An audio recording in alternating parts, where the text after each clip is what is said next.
Je suis avec Éric Bernard du monde des transports réunis. Éric Bernard, expliquez-nous ce que c'est. Est-ce que c'est une association, une organisation? Et quel est le but de, je dirais, cette, j'appellerais organisation, je ne sais pas, dites-nous. C'est une association, donc franchement sans étiquette. C'est justement le point fort de notre association, c'est de rassembler le plus grand nombre.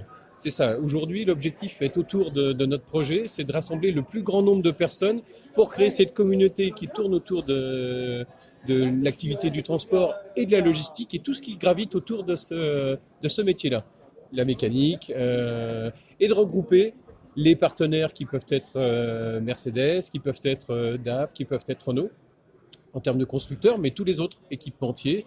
Et aujourd'hui, en termes d'adhérents, on comptabilise essentiellement ou des conducteurs, des conductrices et des entreprises de transport. Ce n'est pas une association uniquement de dirigeants et de dirigeantes, c'est une association qui doit regrouper toutes les personnes qui sont fières de partager leur métier.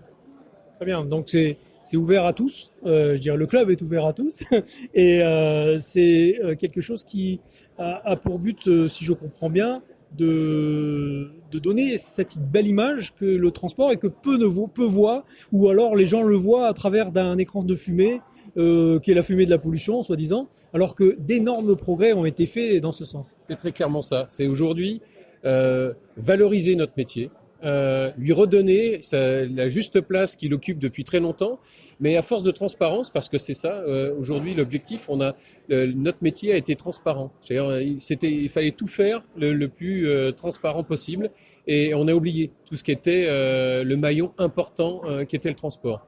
Donc effectivement, on parlait de pollution, alors qu'aujourd'hui, très clairement, le transport et les métiers qui tournent du transport, c'est l'antichambre, tout ce qui se passe autour de l'antipollution.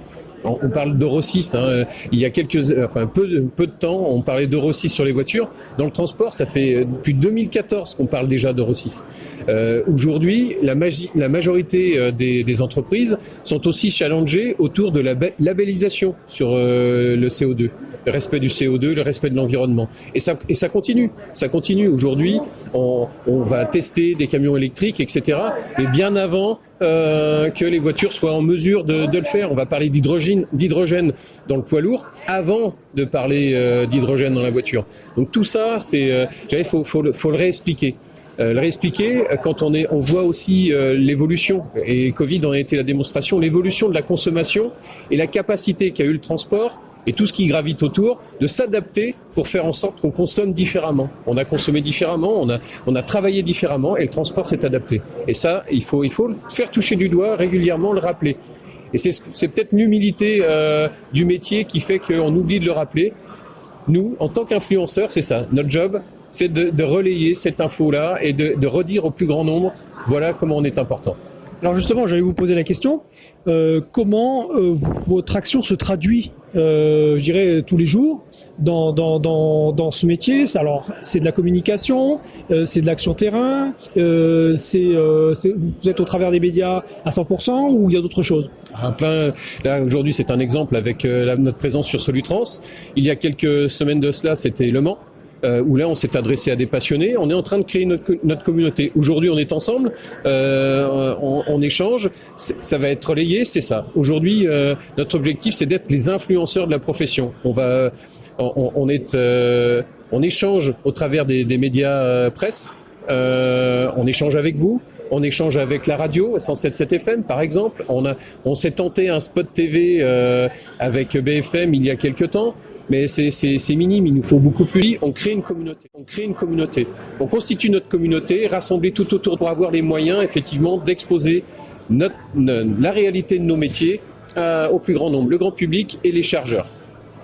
Très bien, donc on voit que, si vous voyez bien, les acteurs, je m'adresse aux acteurs du TRM, vous voyez bien que on peut aussi être un influenceur du TRM en quelque sorte, et même au-delà, parce que justement, la volonté c'est de montrer qu'il y a quand même énormément de travaux. Quand on vient sur ce salon Solutrans, on peut se rendre compte qu'il y a énormément de travaux effectués pour faire évoluer le matériel et pour faire en sorte que le transport soit de moins en moins polluant et de plus en plus propre. Merci Éric Bernard de nous avoir Avec plaisir. consacré. Merci à vous et continuons à relayer ensemble, adhérer.